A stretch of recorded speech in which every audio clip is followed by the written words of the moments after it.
Hi, welcome to the Aura Show. Aura's rap, rhyme, and arithmetic. We've been gone for a while, but we're trying to get back there where we were. And, as usual, we're backed by Samir Inc., a non-profit organization that believes in healing through the arts. We like to heal through poetry, through rap, music, dance, comedy, business, and on and on. So, we hope you tune in, and watch. Now today, we're talking about the usual things we usually talk about, but I have found a most interesting book called Comfort Selling by Shelly Kulnitski. Now, what's the reason why the book is interesting to me is because the guy that wrote the book also invented a product called Wave Shield. It's a shield that supposedly blocks radiation from the cell phone. Now, some people have problems when they try to use the cell phone. I'm one of those people, so I even had to put like a regular phone back into my house, landline phone, because I just could not use the cordless phone even, because it gives radiation. So some people have problems. I usually get headaches, I even fell out once. I had to go to the doctor because I was trying to use those cell phones. I guess, you really cannot put them up to your ear and talk a long time and expect to walk around and be healthy, because they do give out radiation. If you have any questions about it, you can always go to CPR News. CPRnews.com will tell you everything about radiation and your body and the cell phone. So, but this book, Comfort Selling, it doesn't just teach you how to sell products, it teaches you how to sell an idea. Like if you got something that you want to do and you just don't seem to be able to get it done, if you try reading this book, it might help you a little bit. So, that's Shelly Kulnitski. Now, I wanted to kind of dedicate also this show to the Nigerian girls that were kidnapped. That's been like in the back of my mind, and I just didn't know what to say about it or do about it until I had this dream. I keep a dream journal. So in the dream, it was this guy, a white guy, and I asked him, did he have any information on the whereabouts of the kidnapped girls? And he gave me he wrote something down on a piece of paper and he handed it to me.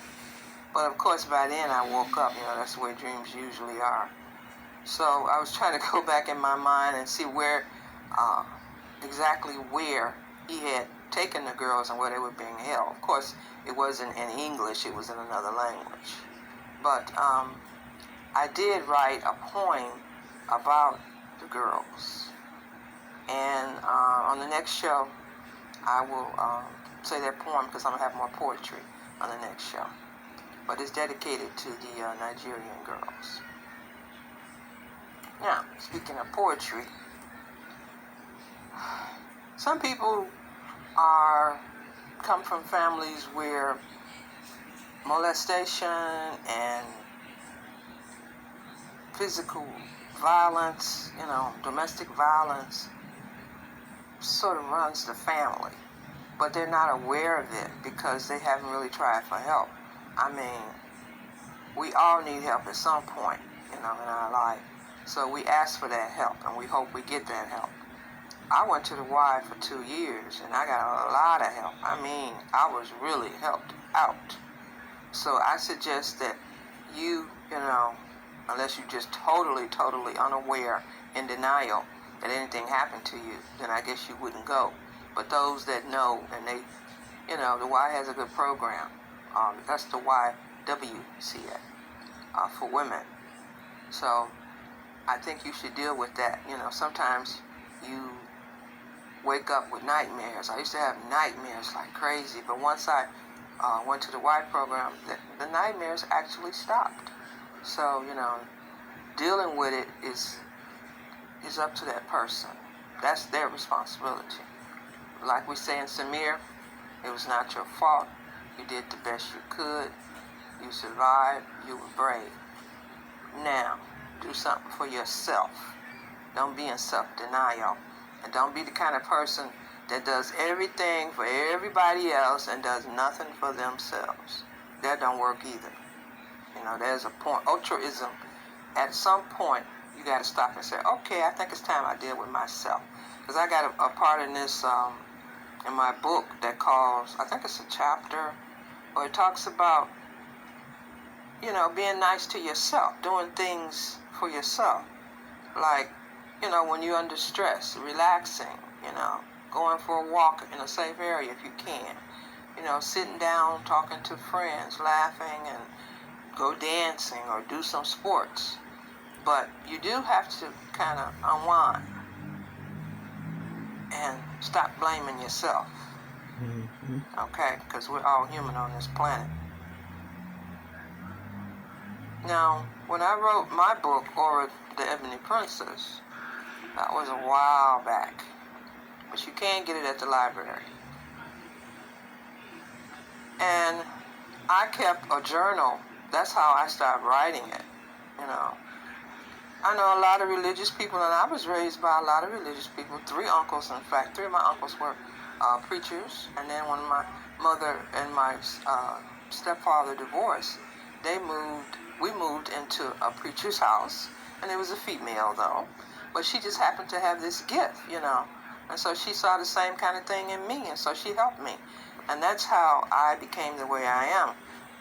The rapes did sort of accelerate it to a different point. But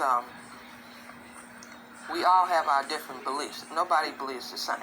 You know, I met some people that did not believe in Jesus Christ, and it was nothing that I could say to them. You know, they weren't atheists, but they just didn't believe. They said it's just too many contradictions about the religion. You know, that's why I really hate to get into religion. But I was raised to believe in Jesus Christ, so I have a different philosophy. And anyway, maybe they believe in gods, you know, Guides. You know, so Jesus Christ was a lot of people gods. Some people believe in Allah. You know, some people believe in the Eastern religion, the Buddha. You know, we all have our beliefs. But whatever you do, doing good is doing good. I don't care. You know, and doing bad is doing bad. You know, so I don't like the people that say do as I say and not as I do. I mean, they're saying things, but then they're doing things. So that's like a contradiction. You know what I'm trying to say. I'm trying to say that some people are just talking. Like, I've heard a lot of people say, oh, that preacher, he just talking. He be doing this and he be doing that. Yeah, that's probably true because he's human. But he's guiding people. He's trying to, you know. So that's why I said you have to give him a little credit. So I'm sorry. I'm just, if you don't like me talking about Jesus Christ, then you can turn the channel, okay? But I believe in God, and I do believe in Jesus Christ. I really do. And the word means God saves. So there you have it. So it's all about the same thing. Anyway. But now there are people that believe in angels. And Psalm 91 says, for he will give his angels charge over you to keep you in all your ways. So I don't know if that's Catholic or what, but some people believe in that. I believe in angels. Some people say, oh no, those are not angels, those are guys, whatever. As long as they come in to help, you know. So I have ascertained the angels. I have prayed that they will go to those young Nigerian girls and help them, you know.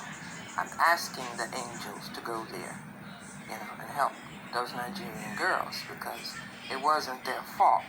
They just happened. And then I found out, I did a little more research and found out that they did tell that school to move those girls. Now I read this, that they were in danger. Now this was before it even happened. They went to the head of the school and told him to move the girls because they're going to be in danger. You know, they claim he didn't get the message or he just didn't do what he was told by the President Goodluck. So, It happened then. By then it was too late. So, I hope they don't do no movie on that, because that's just ridiculous. I would hate to see a movie about that. But some people in Hollywood, they would do that. But I hope not. So anyway, with the Angels, Okay, this was taken around the time that Goodluck was the president of Nigeria. But I think there was also a group of boys that was taken. Was that a couple months ago?